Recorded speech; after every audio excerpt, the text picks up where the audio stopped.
नमस्कार, मी ज्योती. आज आपण पाहणार आहोत संक्रांतीसाठी स्पेशल भोगीची भाजी. ही भाजी खाल्ल्याने आरोग्य चांगले राहते. त्यासाठी ही भाजी संक्रांतीच्या आदल्या दिवशी बनवतात.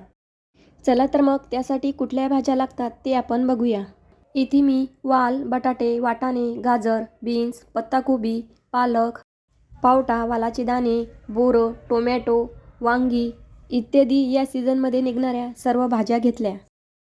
आता वाटण तयार करण्यासाठी काय साहित्य लागते ते आपण बघूया. त्यासाठी लसूण, जिरे, आलं आणि भाजलेला कांदा, तसेच भाजून घेतलेलं खोबरं, शेंगदाणे, तीळ आणि कोथिंबीर टाकून मिक्सरला असं बारीक करून घेतलंय. आत्ता चिरलेल्या सर्व भाज्या स्वच्छ धुवून घ्यायच्या. नंतर गॅसवर कढई ठेवायची आणि तेल टाकायचं.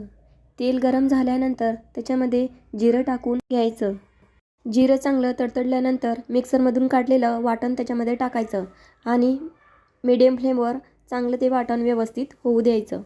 नंतर टोमॅटो टाकायचा. तो अर्धवट झाल्यानंतर मिरची पावडर, हळद, चवीपुरतं मीठ, धनिया पावडर आणि कांदा लसूण टाकून व्यवस्थित फिरवून घ्यायचं.